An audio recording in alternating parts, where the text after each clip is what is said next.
Nós vamos no primeiro livro dos Reis, deixa marcado aí, ao capítulo de número 18, versículo de número 20.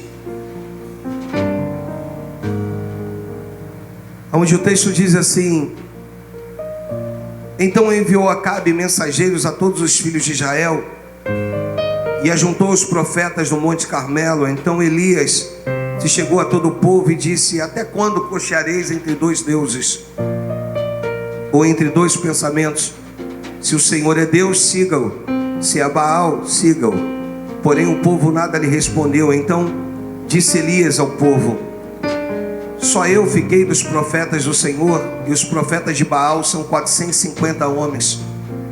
Deem-nos, pois, 2 novilhos, e escolham eles para si um dos novilhos, e dividindo-o em pedaços, e o pondo sobre a lenha. Porém não lhe meta fogo. E eu prepararei o outro novilho, e porei sobre a lenha, e não lhe meterei fogo. Versículo 24: então invocarei o nome do vosso Deus. Invocai o nome do vosso Deus, e eu invocarei o nome do Senhor. E há de ser que o Deus que responder por fogo, esse é o Deus, esse é que é Deus. E todo o povo respondeu: é boa esta palavra. E disse Elias aos profetas de Baal: escolhei para vós outros um dos novilhos e preparai o primeiro, porque sois muitos, e invocai o nome do vosso Deus, e não lhe metais fogo. Tomaram o novilho e lhe foram, preparando-o, invocaram o nome de Baal desde a manhã até o meio-dia, dizendo: ah, Baal, responda-nos.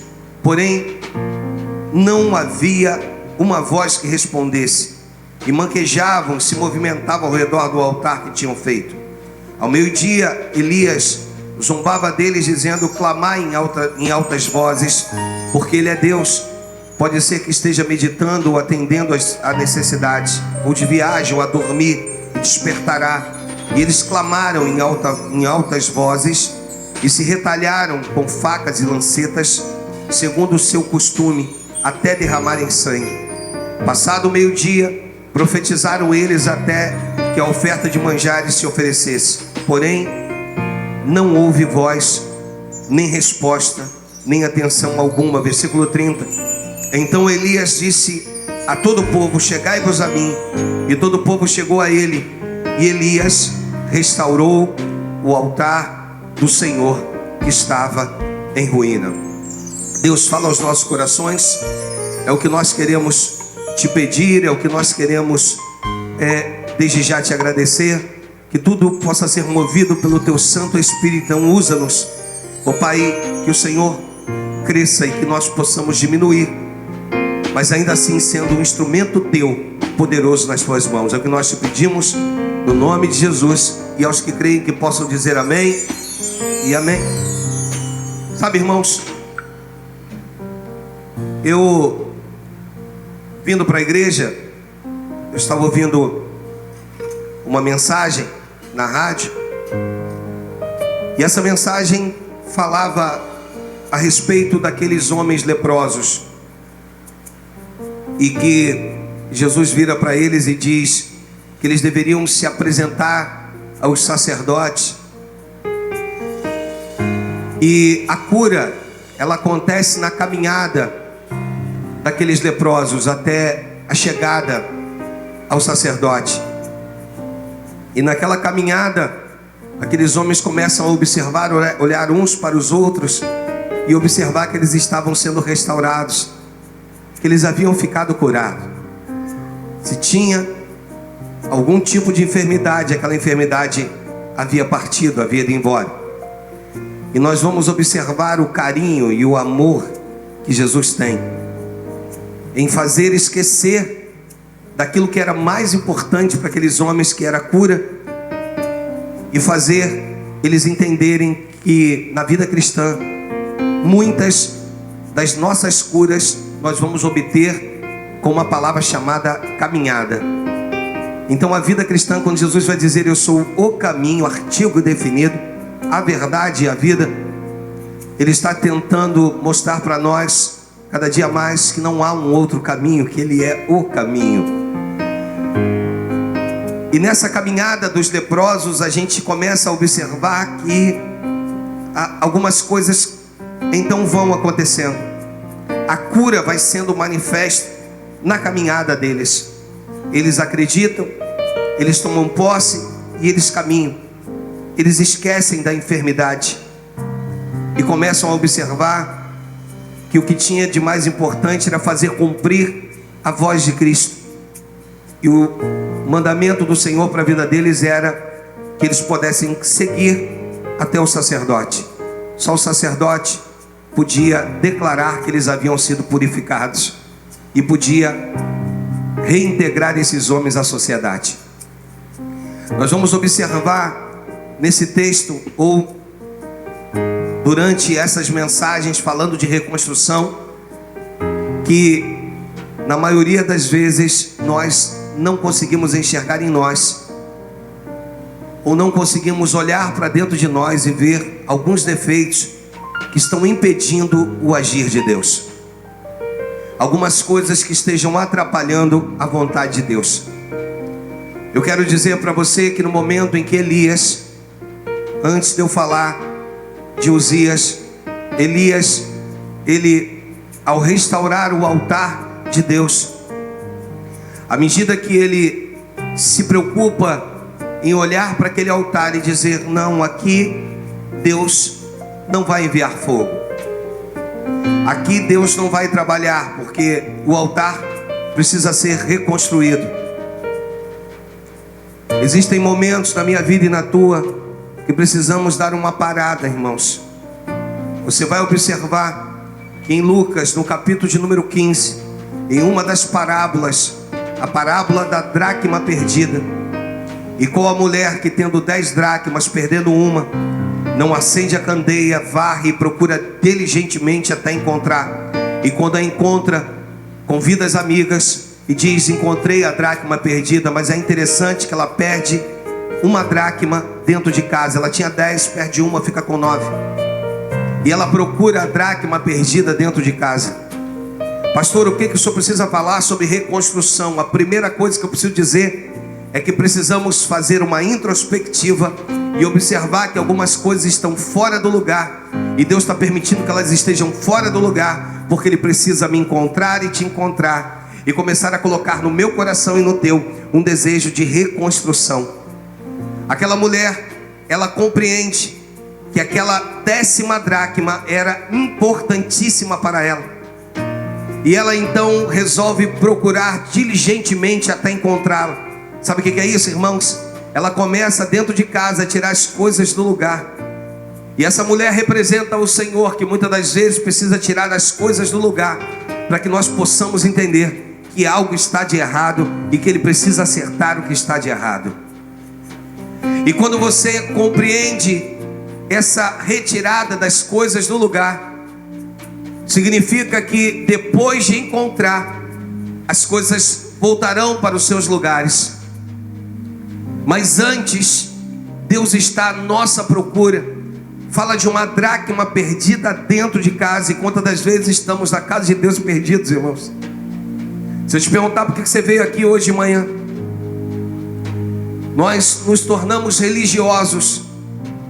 E o que existe de pior na religiosidade é que não agrada a Deus, e Deus olha do alto e é como se Ele dissesse: não é melhor ter ficado em casa dormindo, porque a tua adoração não chega ao trono da graça. A tua oração não é sincera ao ponto de chegar a Deus. E aí numa hora dessa, numa introspectiva, nós precisamos avaliar e dizer: Senhor, está tudo errado, eu preciso parar, e eu preciso entrar em reconstrução.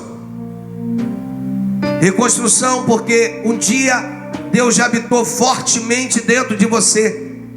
Reconstrução porque um dia o Espírito Santo já te usou de uma maneira inexplicável, incomparável, mas hoje não usa mais.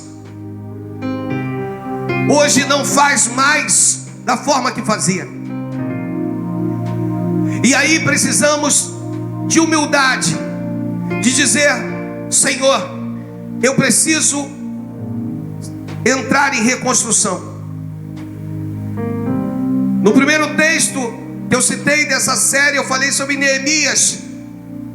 que quando recebe de Hanani a notícia que os muros estavam derribados e as portas queimadas, em Neemias 1, ele para, a Bíblia diz que ele se assenta, ele chora, e durante muito tempo ele fica ali cabisbaixo, triste, mas chega uma hora que ele tem que levantar. E é interessante que depois da sua oração ele decide ir até o rei, e vai dizer embaixo que naquele momento ele era simplesmente um copeiro do rei,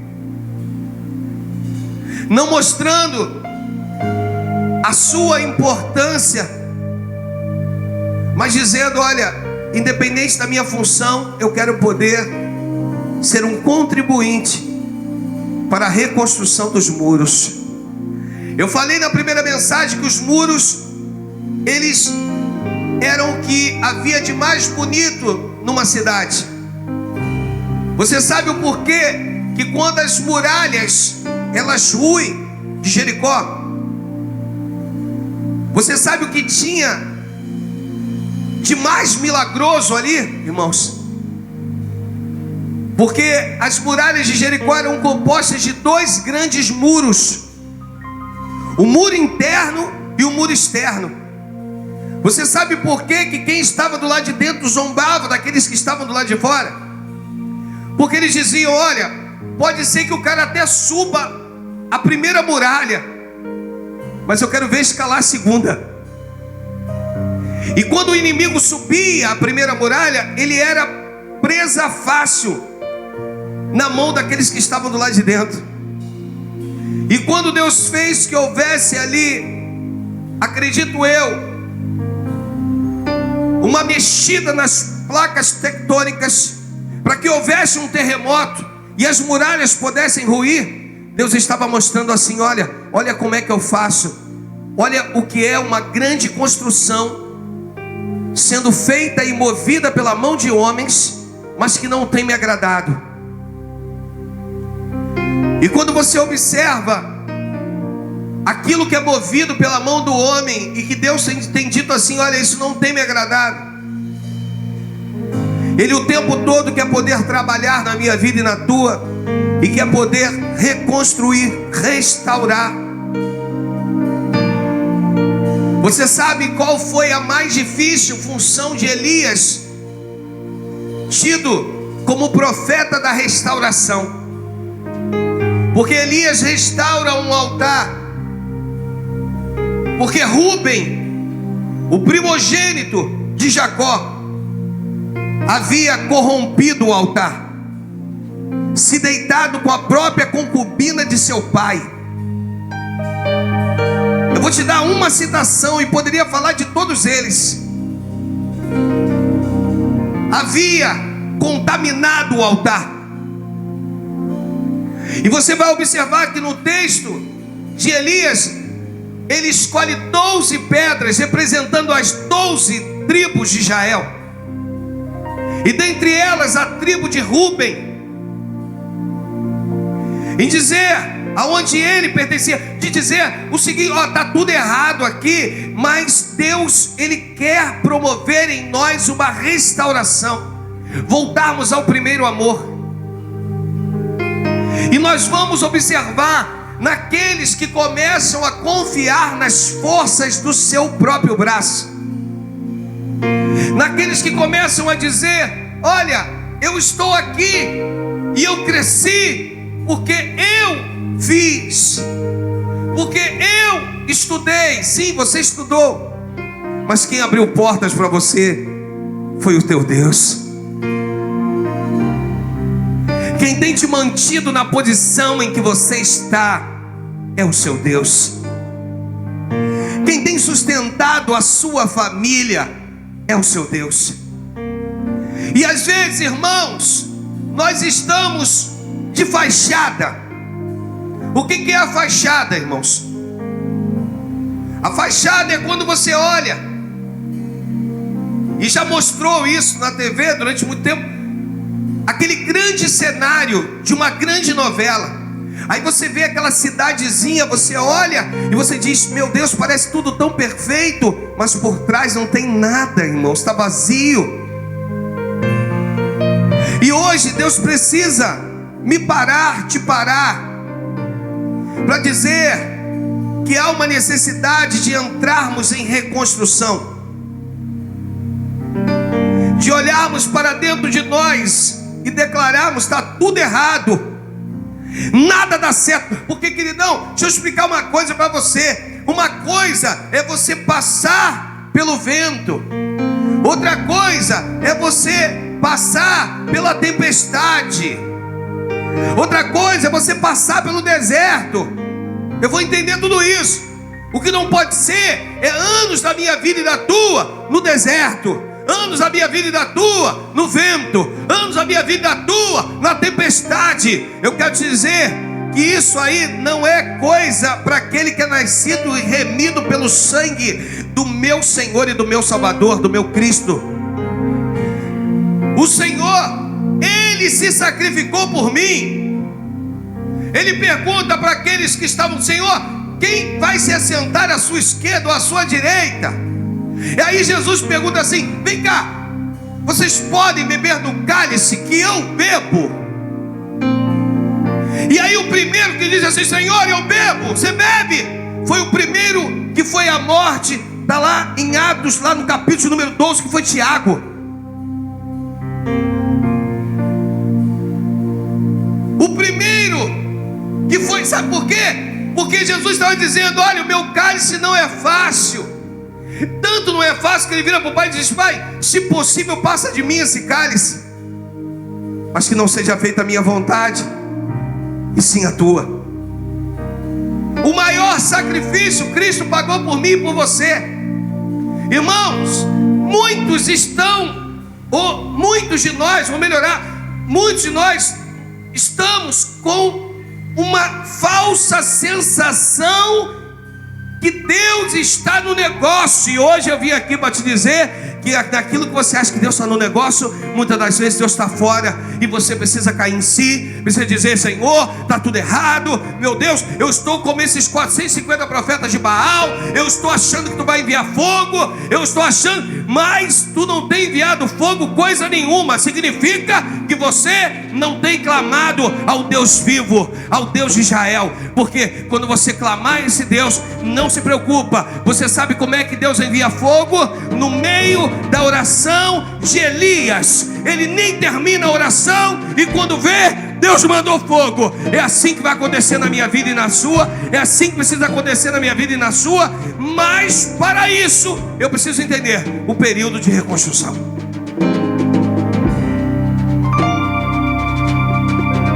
Você sabe como é que eu gosto aqui na Unção Ágape, irmãos?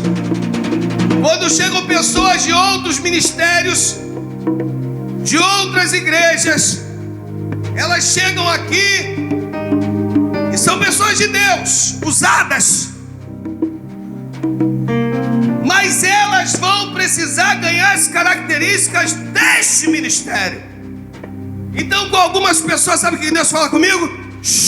Espera, deixa aí, porque vou eu moldar, vou eu trabalhar, vou eu mostrar que não é que aqui é melhor, mas tenho com esse lugar algo diferente. Então ela precisa ganhar a forma desse. Não se precipite, porque todas as vezes que eu me precipitei, desculpa, eu me danei, porque quando eu menos esperei, a pessoa foi embora. Irmãos, eu já tive aqui em cultos abençoadíssimos que você entregou não sei quantas, final de culto domingo à noite, você entrega não sei quantas fichas de membro, de pessoas dizendo assim: eu quero ficar, é aqui que é meu lugar, pastor, é aqui, é aqui, é aqui. Aí tu entrega a ficha, aí tu diz: ah, meu Deus, que bom, que maravilha. Irmão, a pessoa nunca mais voltou, nem com a ficha e nem a própria pessoa. Outras que nós pegamos e olhamos e a pessoa vem com história, com currículo, aí você olha e diz assim: não, nós vamos te aproveitar, vamos, está chegando agora, mas o currículo é bom. E aí quando você olha, você apresenta, aí você aproveita a pessoa, e daqui a pouco a pessoa, sabe por quê, irmãos? porque até na troca de uma igreja nós vamos precisar entrar em reconstrução. É aquela hora que tu para, espera Deus agir, Deus fazer, Deus mover, para dar tudo certo. E se tem uma coisa que hoje eu aprendi, é não ter pressa. Não tenho pressa. Sabe por quê? Sabe por quê? Porque o meu Deus, quantos já vieram, pastor, nós estamos prontos. Estamos, Valmir. A pessoa chega para mim e diz assim: nós estamos prontos, pastor, nós estamos aí aptos já para servir. Aí eu digo: não, tudo bem, vamos agora esperar o Espírito Santo fazer, o Espírito Santo falar. Toca na pessoa do teu lado e diga assim: às vezes leva tempo a reconstrução, mas quando Deus diz assim: chegou a hora de vocês, aí não há mais questionamento, porque você compreende que demorou, mas chegou. O que precisa dentro de nós é entendermos o tempo de Deus. Elias olha para aquela situação, vê o altar da maneira que estava e diz: meu Deus não vai colocar fogo, não vai enviar fogo nisso, não. Uzias começa a se achar, e na semana que vem eu entro mais pesado nisso. Começa a achar que ele podia. Irmãos, na nossa trajetória cristã, nós temos que sair da esfera dos simpatizantes e entrarmos na esfera dos adoradores. Eu falei esses dias, eu fui pregar numa Assembleia de Deus começando de um amigo, e ele me convidou: pastor, vai lá pregar. Eu falei: ai Jesus, eu não me vejo como pregador de sair por aí, mas cara, tu é meu amigo, eu vou sim. Aí chegou lá, eu falei: Jesus, o que eu vou pregar aqui? E aí Deus me deu assim a mensagem, o tema que dizia: o dia em que nada acontece. Aí eu virei para ele e disse assim: quer crescer de forma sólida? Aí ele falou: quero. Então ensina o povo a perder. Aí eu notei a membresia me olhando, e ele: pô, ensinar o povo a perder, pastor? Ensinar o povo a perder? Eu falei: é. Eu falei: olha, eu tenho um amigo que é bispo da Universal, e ele virou para mim e disse assim: pastor, você tem gente lá desde o início? Eu falei: tem. Ele falou: sabe por que nós não? Eu perguntei: por quê? Porque nós não ensinamos o nosso povo a perder, nós só ensinamos eles a ganharem. E quando eles não ganham, eles se perdem. Eles, sabe, ensinar o povo a perder é dizer assim: se Deus não fizer nada na tua vida, você é um adorador.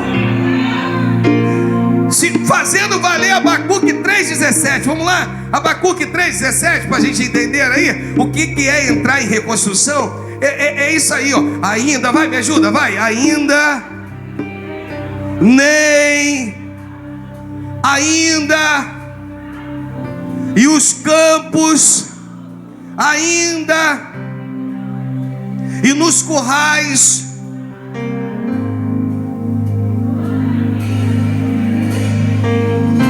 se Deus fizer ou se Deus não fizer, Ele vai ser Deus, Ele vai ser o meu Senhor. Se Ele agir, se Ele não agir, eu vou amá-lo. Eu não quero saber de nada.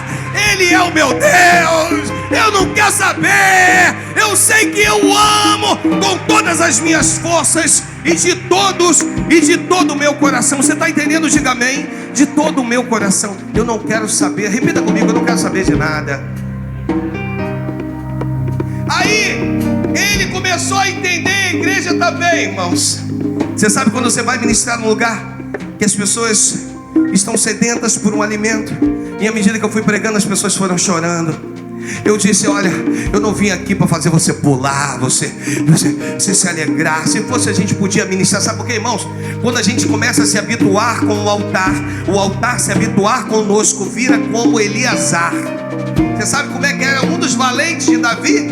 Sabe como é que era? Eleazar sacou da sua espada e ia para a batalha.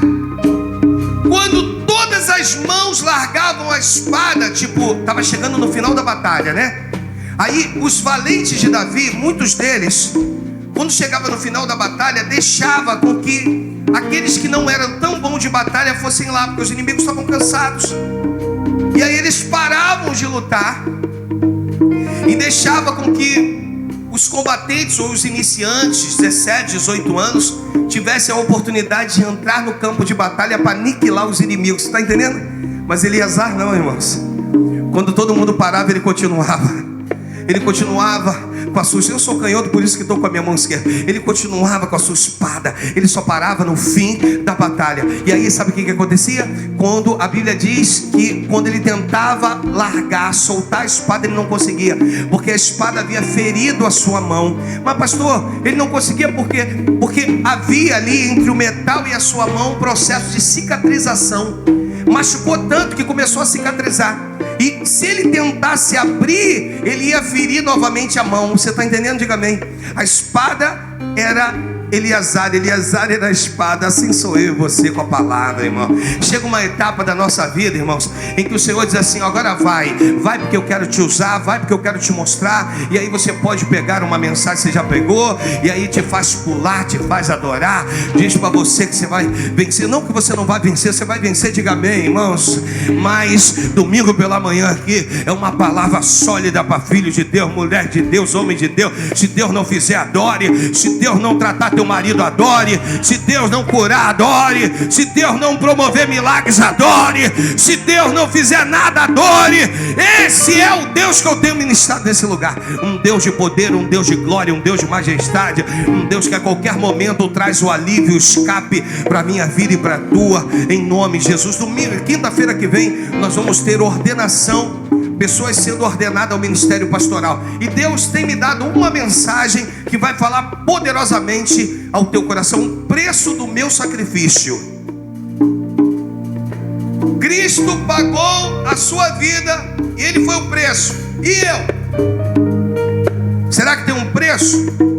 Eu quero que você possa vir na quinta-feira que vem, onde homens e mulheres de Deus estarão sendo ordenados ao ministério pastoral.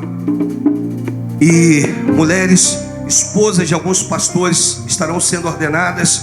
Daniele e Wagner, que a partir de quinta, se coloca de pé em nome de Jesus, que a partir de quinta, se coloquem de pé por favor em nome de Jesus, que a partir de quinta-feira também irão ao ministério pastoral. Então, no caso deles, é como se o Senhor dissesse assim: chegou o momento de honrá-los. Nos piores momentos desse ministério, onde se levantou N coisas, que se levanta até hoje, de dentro e de fora. Interessante que as lutas não são só externas, né? As lutas são internas também. Então se levantam de dentro e de fora. Mas eles foram fiéis, fazendo valer a palavra. Quando o apóstolo Paulo, na instituição da ceia, diz: olha, eu sei que há partido entre vós, e isso eu me alegro, para que os aprovados sejam conhecidos no meio de vós. Paulo está dizendo assim: ó, tem partido entre vós. Tem o partido A e o partido B. Tem gente que defende Apolo, tem gente que defende Paulo. Há partido entre vós. Mas sabe quem são os aprovados? Os aprovados não eram aqueles que defendiam Paulo nem Apolo. Os aprovados eram aqueles que não estavam nem no partido A e nem no partido B. Os aprovados era aquele que estava com seus olhos fitos em Cristo Jesus. Então, em nome de Jesus, durante muita coisa que nós vivemos aqui, os olhos deles estavam fitos em Cristo Jesus. E aí, irmãos, eles permaneceram firmes, e agora chegou o momento de honrá-los. Então quero convidar você para quinta-feira que vem estar conosco em mais uma ordenação pastoral desse ministério, que vai ser bênção não só da vida deles, mas da vida de vocês que vão estar aqui ouvindo uma palavra quinta-feira que vai falar poderosamente ao seu coração. Obrigado.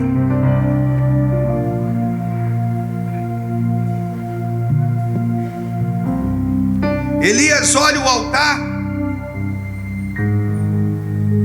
e observa que o altar estava em ruína. Escolhe 12 pedras.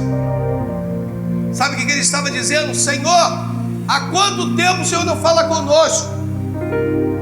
Há quanto tempo o Senhor não nos usa? Desde que o altar foi destruído.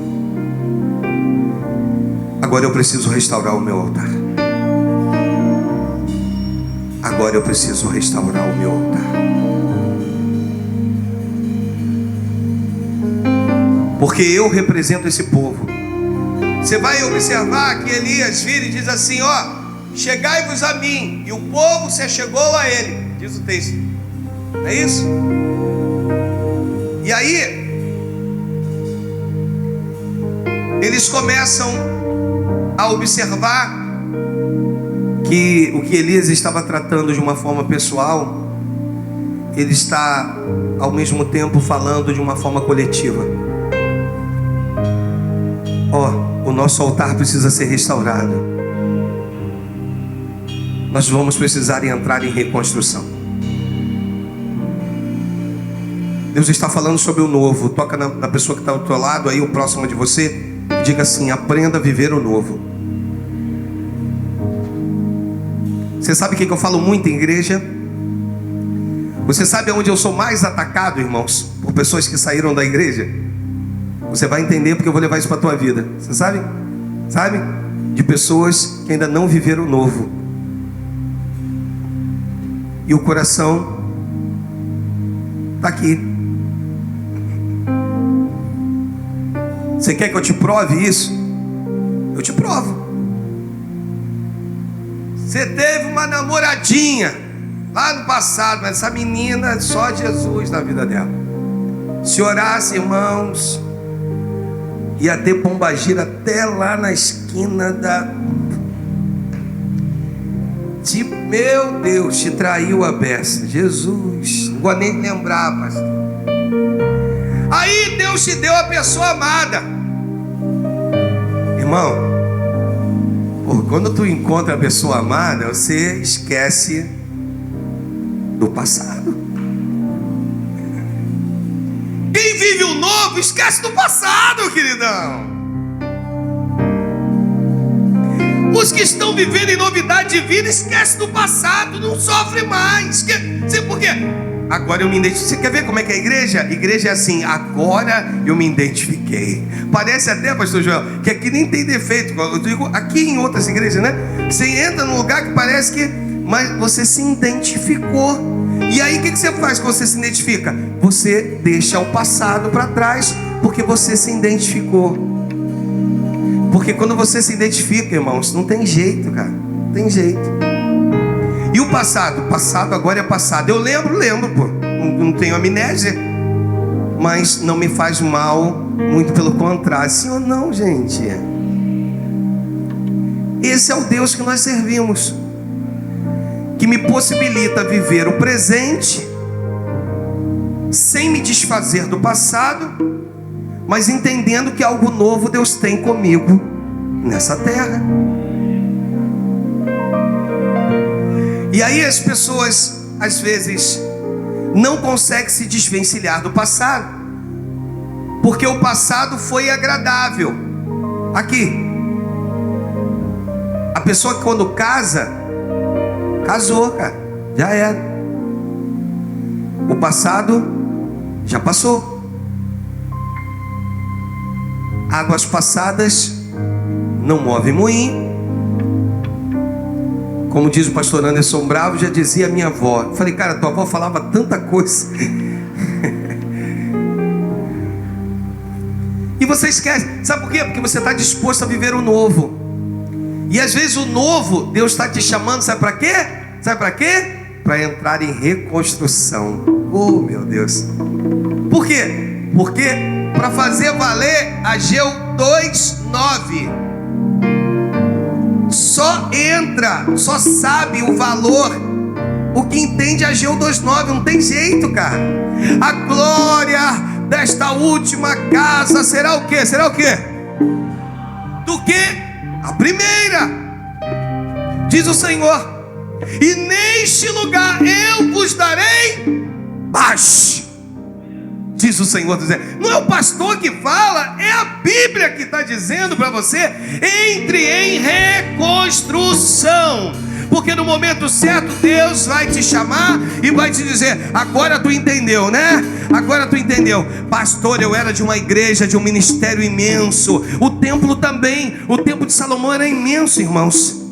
A maior frustração de algumas pessoas é que na reconstrução do templo com Esdras, O templo tornou-se menor. Mas sabe o que Deus está dizendo? Agora a minha glória aqui vai ser muito maior do que a do templo de Salomão. Você está entendendo, irmão? Por quê? Porque agora contou com a mão de obra do povo na reconstrução do templo.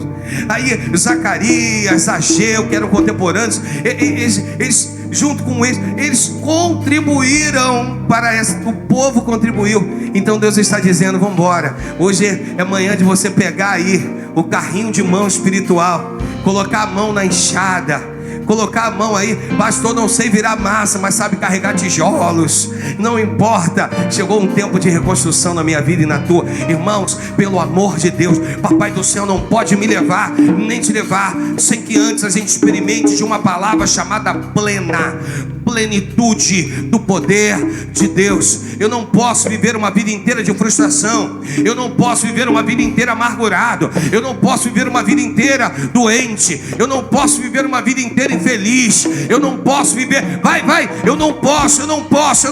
E você não vai, queridão.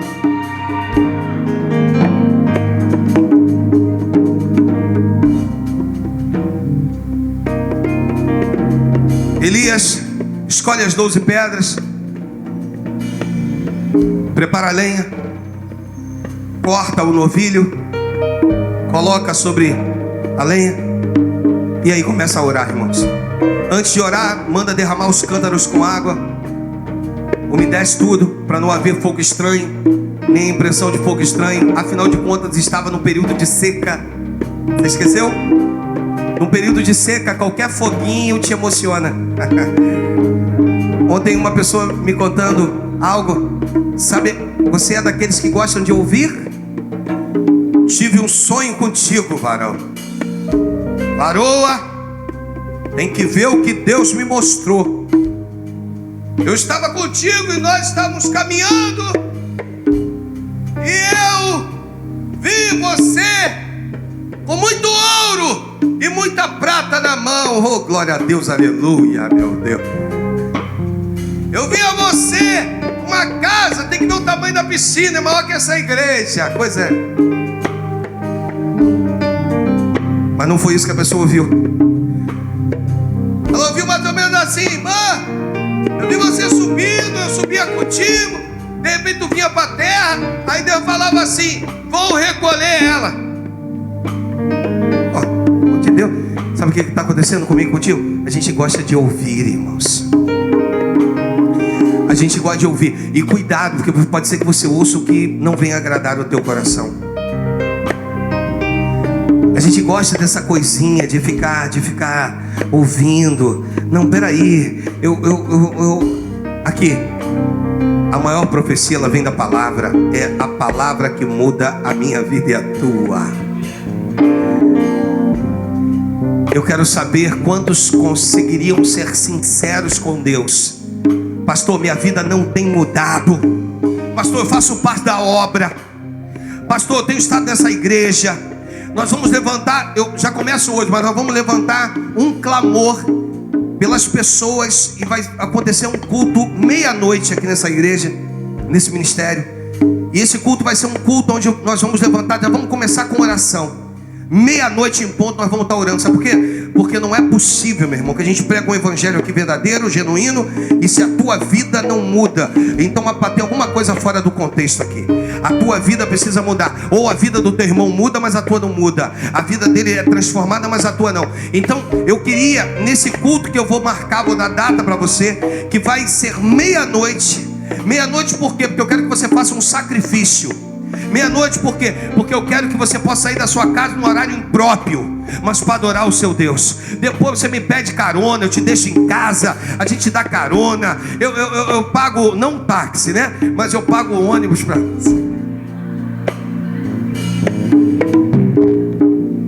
com ar condicionado.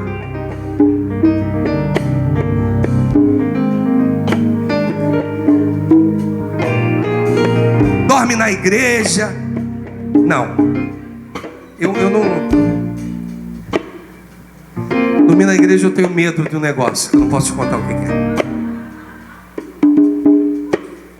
E quero falar porque me envia mensagens imagens e vídeos de barata, por favor, não façam mais isso, hein? Vão ser excluídos da igreja. Então nós vamos fazer uma oração meia-noite. Para quem? Para você. O que é? Pastor, estou desempregado, então quero que você venha meia-noite. Eu não quero pedir, tá tudo bem na tua vida? Fica em casa, pode dormir.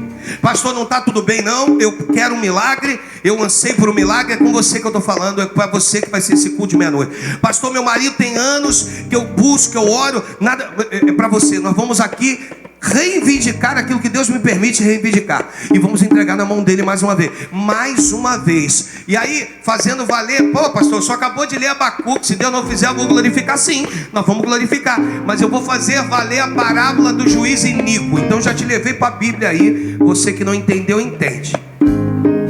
Parábola do juiz iníquo. Pronto, pode ir aí saborear a palavra de Deus, o que fez aquela mulher com o juiz. E ele, eu vou julgar logo a causa dessa mulher. Amor, eu não aguento mais essa criatura. Ah, meu Deus, vou dar logo. Você está entendendo? Imagina Deus, o que não fará por mim, por você, no meu clamor e no teu. Você está entendendo? Diga amém. Pelo menos eu quero que você tenha convicção de que se tiver alguma coisa presa por uma questão espiritual do mal, vai cair por terra na tua vida, em o nome do Senhor Jesus. Você está entendendo? Diga amém, irmãos. Você precisa entrar em reconstrução. Deixa eu terminar dizendo para você que só vive o novo quem está disposto a esquecer o velho. Deus hoje está virando para você e está dizendo assim: ó, é uma nova etapa, é um novo tempo. É com você que eu quero. É você que eu quero, é na tua vida que eu quero trabalhar. Então, entenda bem, se Deus está dizendo isso, é porque Ele quer que você seja sincero com Ele. Pode apagar as luzes, por favor. Eu quero, segura um pouquinho. Eu queria que você fosse sincero com Deus, como talvez tu nunca foi. Que você pudesse dizer, não que não haja no teu coração sinceridade, nada disso. Eu estou falando a respeito de um momento meu e teu, que eu sei que está errado, mas eu ainda não assumi isso. Pastor,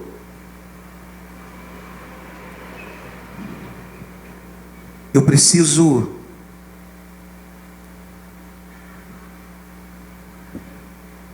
ser humilde ao ponto de dizer: Jesus,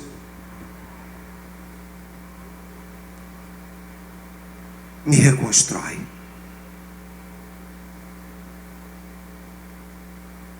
Me reconstrói.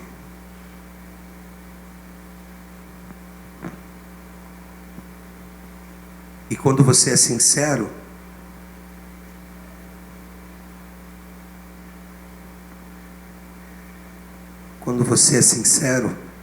se é sincero, Deus ele age.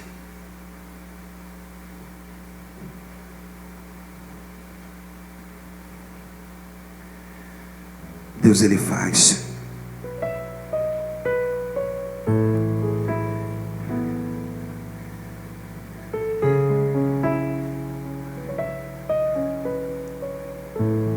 A pastora Simone estava na nossa reunião. Eu lembro de um texto que ela citou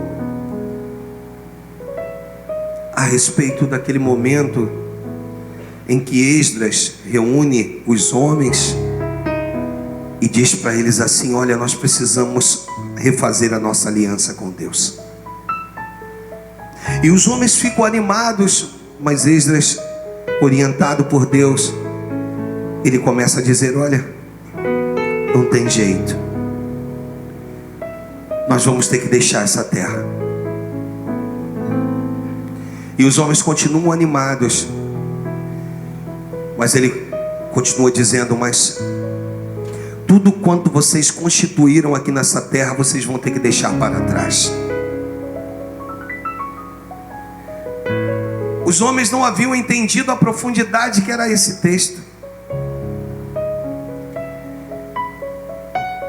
até que Ele próprio vira e diz: vocês constituíram famílias, filhos.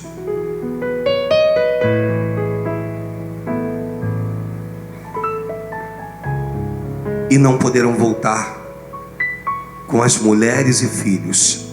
Terão que deixar tudo para trás. Talvez foi o momento mais difícil da vida daqueles homens. Ficaram no cativeiro, constituíram famílias com mulheres locais e agora tinham que deixar tudo e seguir o preço do sacrifício de uma nova aliança. A pergunta é se você seria capaz de ser sincero com Deus, sincero, e dizer: meu Deus, hoje eu preciso da mudança que de repente não aconteceu.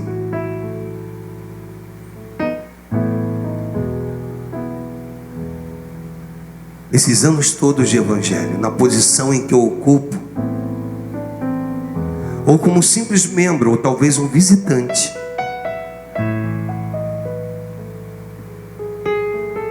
eu preciso ser reconstruído.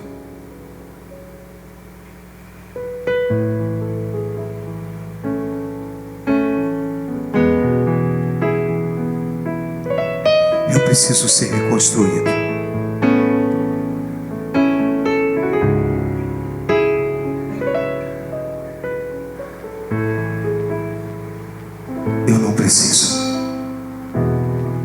Eu não preciso ser reconhecido por ninguém.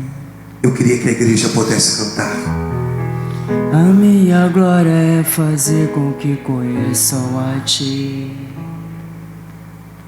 e que diminua eu, pra que Tu cresças, Senhor, mais e mais.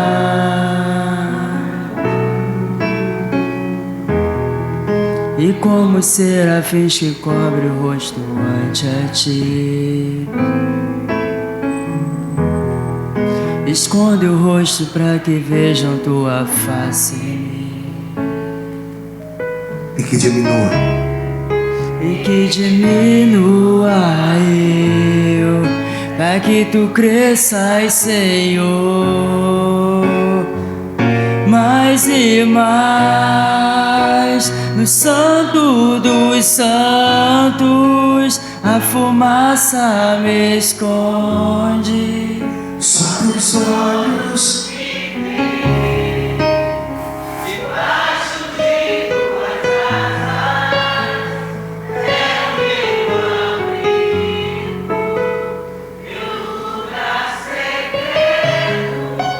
Só Tua graça me basta, Tua presença é o meu prazer. Senhor Jesus, estamos todos agora, meu Deus, tentando ser sincero contigo. Algumas coisas estão fora dos lugares. Às vezes, Senhor, foi como a mensagem de quinta-feira. Não entendemos que somos flechas polidas,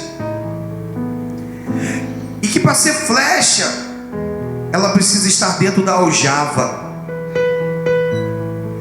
E que polido vem do hebraico de barrar, significa testada e aprovada. Só vai para a aljava a flecha polida, que é testada e aprovada. Meu Deus, que coisa linda. Mas essa flecha, ela precisa estar na mão do arqueiro. E às vezes, meu Deus, somos flechas e queremos direcionar o alvo, isso. O pastor fala dessa maneira, mas eu creio dessa maneira. O meu tempo de evangelho diz que é desse jeito. Foi assim que eu aprendi. Você é flecha. E a flecha, ela é direcionada pelo arqueiro. O arqueiro que é Deus, direciona a flecha polida, que é você, que sou eu.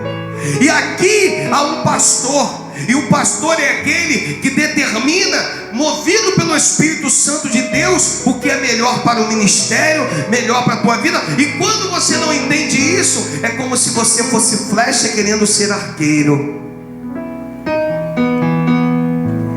É como se você dissesse: não, Senhor, eu não entendi desse jeito, eu não quero ser lançado. Não, você precisa ser lançado naquilo em que Deus determinou que você seja. Então, meu Deus, nós estamos sendo sinceros com o Senhor. Nós estamos dizendo para Ti, meu Deus, que há uma necessidade de reconstrução de valores, reconstrução de coisas, meu Deus. Ô Pai, como diz que nós não vamos cantar, mas como diz aquela canção antiga: quero voltar ao início de tudo, encontrar-me contigo, Senhor. Quero rever meus conceitos e os meus valores. Eu quero reconstruir. Eu quero reconstruir, meu Deus, eu quero reconstruir. Outrora orávamos e o Senhor nos ouvia rapidamente. Agora precisamos orar mais tempo. Não, outrora não, Senhor. Outrora nem fechávamos os nossos olhos, já sentimos a Tua presença. Meu Deus, a vida está uma verdadeira bagunça, meu Pai, mas nós não queremos essa bagunça, porque o Senhor é ordenado. Meu Deus, a Tua palavra ensina. O apóstolo Paulo vira para a igreja de Corinto, uma igreja problemática. Ele diz assim: ó, tem que ter ordem, decência, porque se não tiver nada disso, Deus não está. Então, Senhor, sabemos que Tu és o Deus da ordem, da decência. Então, meu Pai, nós queremos invocar o Teu santo nome, Senhor, e dizer: Deus, eu não quero saber do erro do fulano, eu não quero saber do erro do Beltrano, eu não quero ficar tacando pedra. Às vezes ficamos tacando pedra nos outros, abrimos a nossa boca, usamos o nosso telefone, o nosso WhatsApp para falar o que não deve, para tratar assuntos que não devem. E Deus está olhando para tudo isso, está dizendo: eu não estou nisto. Usamos para virar e para declarar, ou para falar coisas que não existem. E Deus está dizendo: eu não estou nisso. Hoje Deus quer fazer uma introspectiva, quer permitir entrar, quer que você possa permitir que Deus entre dentro de você e possa mudar algumas coisas, porque está tudo errado, está tudo bagunçado. Deus quer acertar, e você precisa ser sincero com Deus.